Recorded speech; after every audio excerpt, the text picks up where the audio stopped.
Hi అండి. ఎప్పుడు మ్యాగీని ఒకేలాగా కాకుండా ఈ విధంగా కొత్తగా ట్రై చేయండి. చాలా బాగుంటుంది.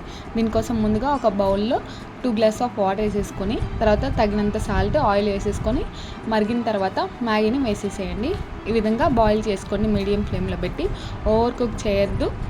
కొంచెం మామూలుగానే బాయిల్ అయిందా లేదా చూసేసుకోండి. బాయిల్ అయిన తర్వాత ఆ వాటర్ని అంతా స్ట్రెయిన్ అవుట్ చేసేసేయండి. పైన కొంచెం నార్మల్ వాటర్ వేసి ఒకసారి మిక్స్ చేసేసి అవి కూడా స్ట్రెయిన్ అవుట్ చేసి పక్కన పెట్టేయండి. ఇప్పుడు ఒక ప్యాన్లో ఆయిల్ వేసుకొని మనం ముందుగా తరిగిన తెల్లగడ్డలు, కొంచెం కరివేపాకు వేసేసి బాగా మిక్స్ చేసేయండి. తర్వాత కారం, మనం ఇందాక ఉడికించుకున్న మ్యాగీ వేసేసేయండి. తర్వాత మ్యాగీలోకి మ్యాగీ మసాలా వస్తుంది కదా, అది వేసేసేయండి. అది వేసేసిన తర్వాత మొత్తం కలిసేలాగా బాగా మిక్స్ చేసేయండి. తర్వాత పైనుంచి ఒక లెమన్, మీకు ఆనియన్స్ ఇష్టం ఉంటే ఆనియన్స్తో గార్నిష్ చేసేసుకొని సర్వ్ చేసేసుకోవడమే. ఎప్పుడు ఒకేలాగా కాకుండా ఈ విధంగా చేసి పెట్టండి. చాలా బాగుంటుంది taste. Thank you. Please subscribe.